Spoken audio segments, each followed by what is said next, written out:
Welcome back to Jay Smokehouse and the History of Cannabis series. This will be the last episode in my first History of Cannabis series. But don't be worried, I'll be back with the history of psilocybin or shrooms, and then after that, the extended History of Cannabis series, where I will really cover the things that I've glossed over or missed, and also to really delve into the topics more.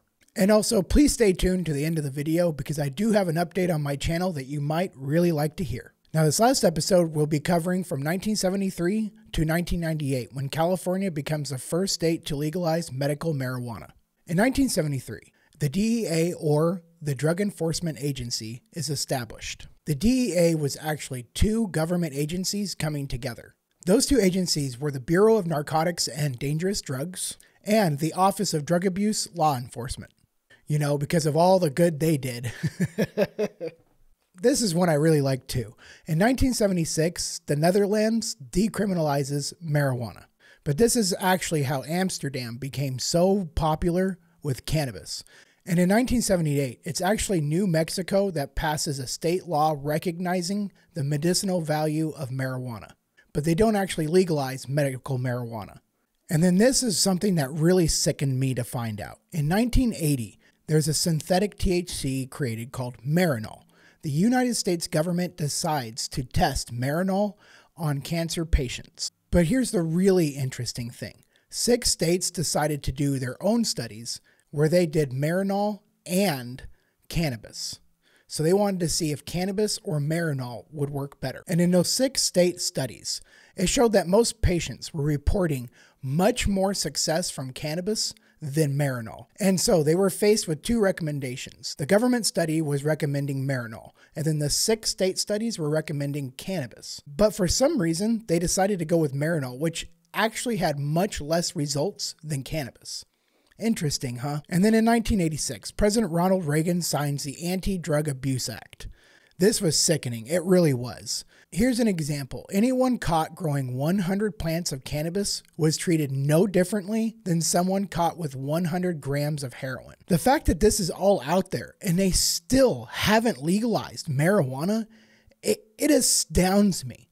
It astounds me that so much corruption has been run rampant. And then in just 4 years later, they start discovering the endocannabinoid system. What they first discover in 1990 are the receptors in our brain, specifically for THC, the CB1 receptors. But then in 1992, they discover the first endocannabinoid, and it's actually the equivalent to THC. And they found that when we exert ourselves greatly, like an exercise, we release this endocannabinoid. And then finally, in 1996, California becomes the first state to legalize medical marijuana.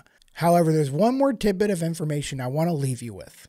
And just 2 years after that, and after they've discovered the endocannabinoid system, so we know that cannabis can do all this stuff for us better than all the other medications. Even though we know all that, and even know that it's starting to become legal in California, this is what happened in 1998.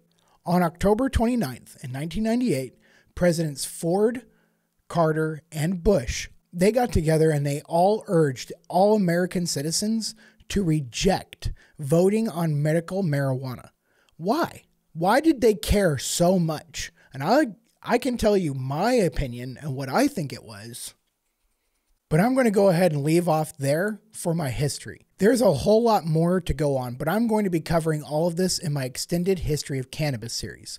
I am really eager to start my History of Psilocybin or History of Shroom series.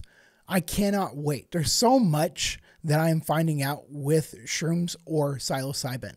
But I also have a lot more coming for you guys. Now, as I promised, here's an update to my channel. I have already gotten confirmation from business owners, scientists, and even social workers that are going to come and do interviews with me, either on me or I'm going to do interviews on them. So I'm going to be gathering up questions here in the near future on what people would like to ask scientists, growers, cannabis business owners, anything like that.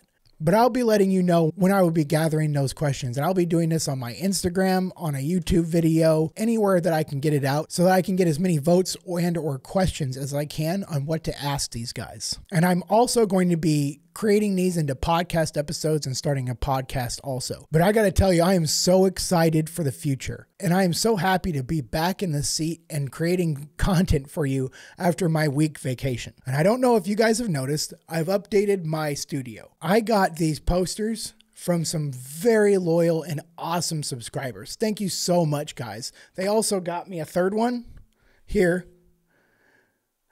But it started to look a little awkward trying to accommodate for all of that in my studio. So I decided against that. So I might change out from poster to poster every episode depending on what I'm talking about. Not sure yet. But I have to say thank you so much, guys. I can't thank you enough. I love these things so much. The endocannabinoid system and all the cannabinoids that we know so far. And the other poster is all the terpenes that we know so far. I think there's maybe one that's not on there that they've discovered. Now I'll be releasing these pictures zoomed in on my Instagram so that you can see them and learn from them. But it seems that these subscribers that got me these posters got them from cannabiseducationposters.com.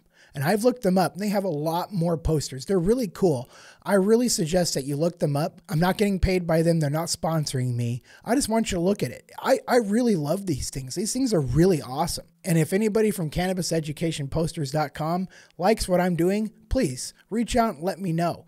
And maybe we can get together. Now, if you enjoyed this video, you learned anything at all, or maybe you're just as excited as I am for the future of Jay's Smokehouse, please leave a like and a comment and let me know what you think. And also, please don't forget to subscribe if you haven't already, and don't forget to hit that bell button so you can stay up to date with videos coming out in the future. And now, as always, Jay is going to go smoke a J.